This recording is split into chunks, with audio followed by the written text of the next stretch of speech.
On The Sopranos, there are certain key locations, one of them being Satriale's pork store. Oh, Massachusetts!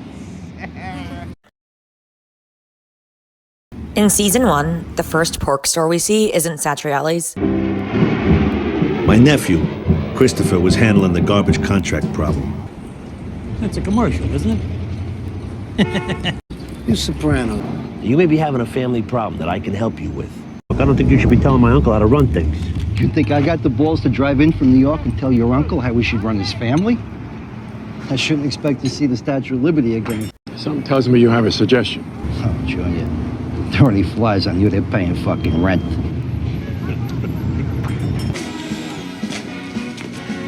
You're right, it's him. We'll definitely go more into this Satriale's rat subject a little bit later, but for right now, Junior gives Tony the okay to take out Jimmy Altieri after a sit-down at Satriale's. In season 2, Satriale's becomes darker. Yeah, well, I heard a lot about you. That's why I'm here. I ever hear you raise your hands to my niece again. Next time you won't see my face. And Richie, if you ever raise your hands to Janice, you're going to be back at Satriale's too. Christopher's going to take you there, in fact. We're talking business with the skipper directly. You can talk to him, but not now and never here. Get him out of here. Get rid of him. It's where the mess of mob life literally gets cleaned up. We gotta speed this up. You know what time these humps come in for work? It's gonna be a while before I eat anything from Satriales. At the same time, we see Tony using Satriales as a place to think, to zoom out and look at the bigger picture, and for the audience to look at the bigger picture of this whole journey that we've been on thus far, including foreshadowing the exit of one of Tony's best friends. There's always another angle from which to view things. Season 3 is when Tony has his flashback to Satriales and the moment he saw his dad cut off Mr. Satriale's pinky. It was later that night that he had his first panic attack. All this from a slice of Satriale's gabagool? We'll go more into this specific Satriale's moment a little bit later. Oh, Jesus. What? Oh, shit. That is depressing. What, Tom? He was wearing a wire. Season 3 is where Tony has an epiphany and realizes that Puss was probably wearing a wire the day he played Santa and wore a Santa suit for the Christmas party. The little girl wanted a new doll in a kitchen, and the FBI wanted the mafia. Look at that. Don't even need a pillow. Hey! We also have a very serious one-on-one discussion between Tony and Ralph after Jackie Jr. tried to knock up the card game. Tony plays these subtle mind games with Ralph to basically put Jackie's death on him. Hey, your decision goes the other way. The one thing you cannot do, Ralph, you cannot do, is blame yourself. You took this kid under your wing. You schooled him as best you could. Didn't you? I think this is yours. Stupid kid was carrying it around during the holidays. But I never liked Columbus. Season 4 Satriales. When the cat's away, or in this case the boss, the mice and or rats will play. I'm gonna take action here. Land, reservations. I won't mind sitting on my ass all day, smoking mushrooms and collecting government checks. Complaining about other people getting things without having to work for any of it. You try sitting here 10:30 to 3. Yeah, this looks familiar. This is it? It's closed. Oh, shit. This place. This is the pork store. Sometimes you get a look at Satriale zooming out, like in House Arrest. And other times, you get a view from the street while you're in a car passing by. Okay, it's a front. Talk to Beansy down there in Florida. Now and then. Does he ever run into Carmine's son down there in Miami? In season 2, we got this visual foreshadowing of Puss's exit when he walked back inside Satriale's while the guys all remained outside. And here, it's almost flipped the other way around. They're sitting inside, but now Paulie's exiting. And also, you can see just with his body language, or to me, it seems like he's taking his time and trying to stay inside as long as possible. Inside Satriale's, inside the inner circle. If it's my old lady, the next thing she sucks is a tailpipe. Well, it's not like being in the joint to teach you how to ease another man's tensions. In season 5, Satriales faded a bit in terms of how often the guys were there. I'd say Bada Bing was a place where we saw the guys more. During the occasions that we do see the guys at Satriales, it's not very friendly conversation. What's so funny? Nothing. Didn't sound like nothing. I want to hear the big joke. Please, let me tell you something. Anthony Soprano was very adroit at keeping his family out of the fucking frying pan. Both cousins. The rest of us...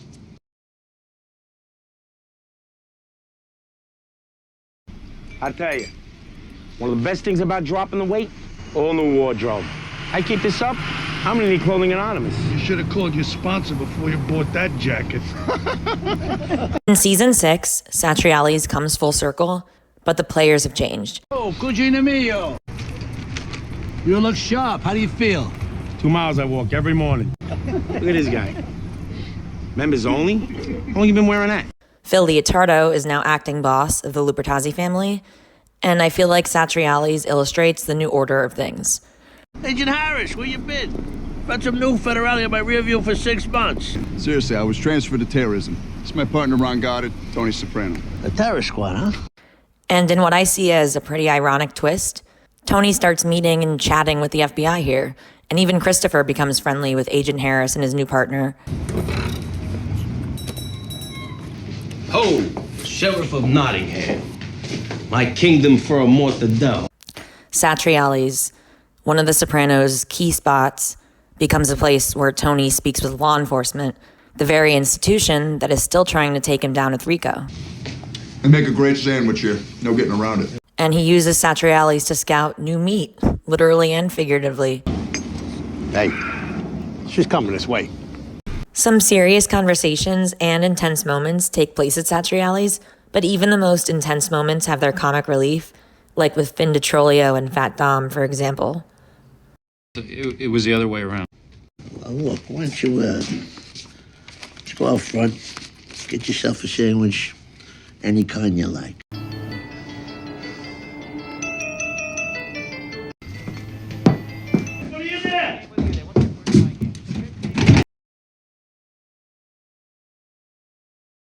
When I think of Satriales and Season 6B, I think of Agent Harris saying, End times, huh? Ready for the rapture.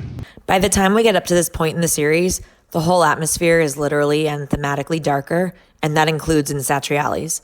We can still see the paint on the walls and the color inside and outside the store, but it feels like there's this ominous fog. This alteration you had with him. You got a problem? What, Tom? I said, you got a problem. Patsy was the one who had a problem at Satriales, according to Tony, in Season 3. Now, look who has a problem. You're not too young to be grandpas.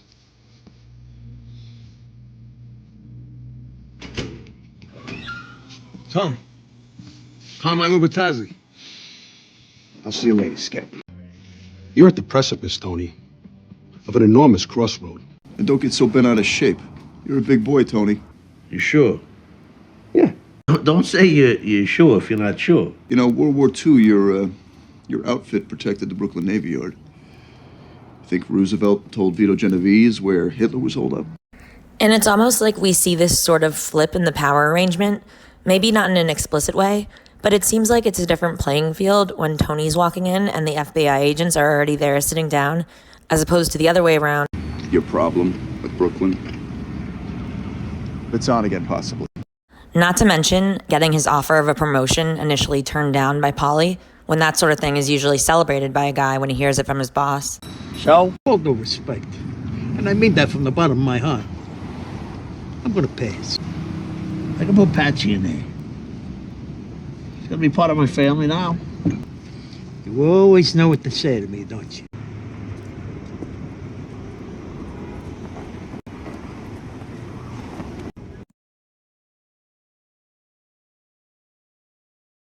And your mother's meat delivery still is coming every week.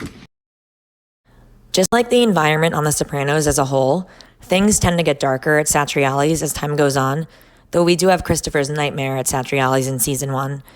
And in terms of what Satriales represents for Tony, it's a place where he saw things that, whether or not he was conscious of it before seeing Dr. Melfi, greatly impacted his view of the world around him and what kind of person he was expected to be. Basically his father. What, your father never cut off anybody's pinky? What you witnessed that day, where the meat came from, and your mother's great pleasure in it? Was the only time you could count on her being in a good mood. When the weekly meat delivery from Satriale showed up at the house. When Johnny Boy busted this place out and took it over, and old man Satriale put a bullet in his own head, there was a lot of sadness on the block. But also the violence and blood so closely connected to the food you were about to eat. And also the thought that someday you might be called upon to bring home the bacon, like your father. All this from a slice of gabagool. You know what they say? Revenge is like serving cold cuts. Jimmy, this answers your concerns? I think a lot of good ground was covered. Okay. I guess that's it. Thanks for watching. I hope you enjoyed this video about Satriales, and I'd love to hear from you.